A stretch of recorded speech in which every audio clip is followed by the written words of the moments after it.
Buenas noches, mi nombre es Juan Diego Rubio y hoy quiero hablar de un tema que todos conocemos, que todos hemos evidenciado en el día a día en la sociedad, y es el tema de la pobreza y de la desigualdad. Esta prédica de esta noche yo la llamo El huérfano de la casa, y me baso en un texto que todos hemos escuchado, y es Lucas capítulo 15, cuando Jesús nos habla acerca del hijo pródigo.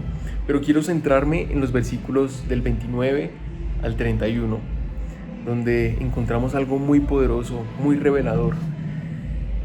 Antes de entrar en este texto, quiero dejar en claridad que realmente es una problemática que todos hemos conocido, que todos hemos evidenciado, pero es una problemática a la que muchos podemos incurrir en el error de que pensamos que la raíz es la falta de dinero, cuando realmente esto no se trata de falta de dinero. Cuando nos vamos a la palabra, nos damos cuenta justamente en Lucas 15 que es algo más profundo, es algo más revelador. Y nosotros nos vamos al versículo 29, y en el versículo 29 encontramos a un personaje del que poco se predica en esta historia, y es el hijo mayor.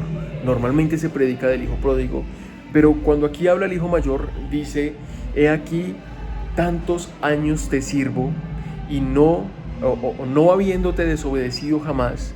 Y posterior a eso dice: y nunca me has dado ni un cabrito para gozarme con mis amigos. Pero lo impresionante de todo esto es la respuesta que el padre le da después de eso.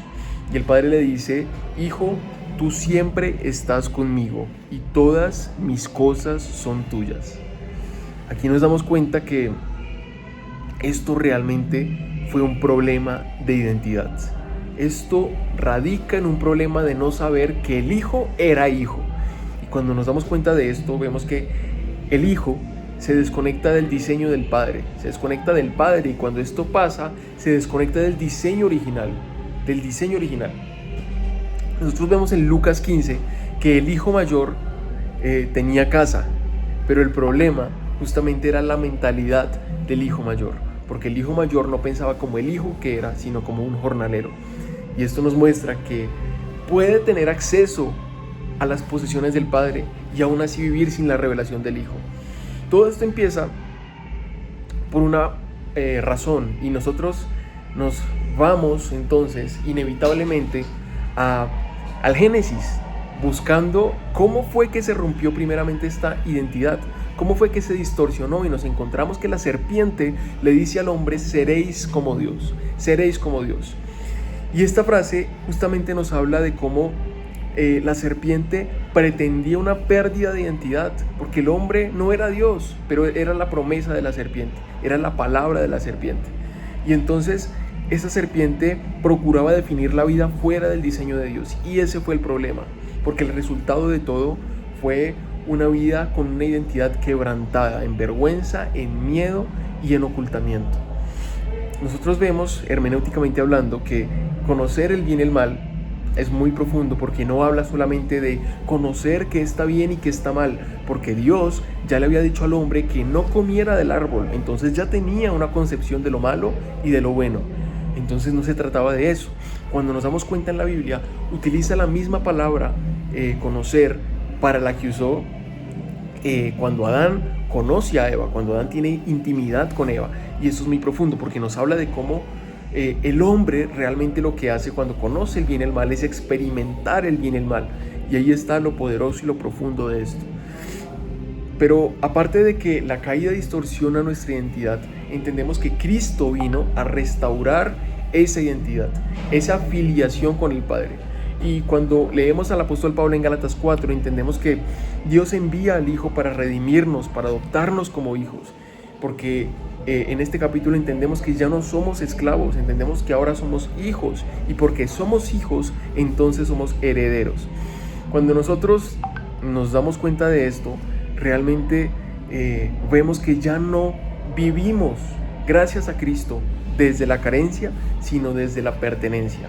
Entonces aquí es cuando el Hijo revela al Padre, y esto lo entendemos por una frase magistral y muy reveladora, muy poderosa, que Jesús dice en el libro de Juan, y es que dice: que el que me ha visto a mí, ha visto al Padre. Y entonces entendemos que Cristo no solamente vino a salvarnos, sino que vino a mostrarnos cómo es el Padre. La Biblia habla de que nadie conoce al Padre como el Hijo, y nadie conoce al Hijo como el Padre. Y entonces vemos que Cristo realmente viene a restaurar esa imagen de hijos en nosotros, revelándonos al Padre, revelándonos la paternidad. Y aquí entendemos algo muy poderoso, y es que si somos hijos, debemos reflejar el carácter del Padre, debemos reflejar al Padre, debemos reflejar el amor, la justicia, la generosidad. Y ahí es donde nosotros empezamos a entender que somos instrumentos de Dios para mitigar la pobreza y la desigualdad, porque somos responsables de poder reflejar al Padre, de poder reflejar la naturaleza del Padre. Eso es lo más relevante de todo. A veces pensamos que cuando Jesús decía que Él era quien reflejaba al Padre, que el que lo ha visto a Él, ha visto al Padre, pensamos que se queda en Cristo, pero realmente somos la imagen de Cristo. Y por lo tanto es nuestra responsabilidad que aquel que vive en pobreza y desigualdad pueda entender, pueda ver reflejada en nosotros la paternidad de Dios y pueda salir de esa situación de pobreza y de desigualdad. Entonces, la caída nos quita la identidad, pero Cristo nos devuelve la revelación de la paternidad. Y esto es lo importante, porque la pobreza más profunda no es solamente económica. La pobreza más profunda es vivir lejos de la revelación de ser hijo de Dios.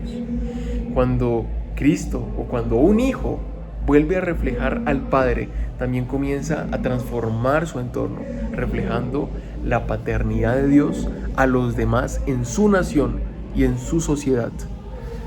Gracias, esto fue todo. Este fue el mensaje acerca de la pobreza y la desigualdad, y fue la entrega para el nivel 3, el nivel 1 de la profundización pastoral. Muchas gracias.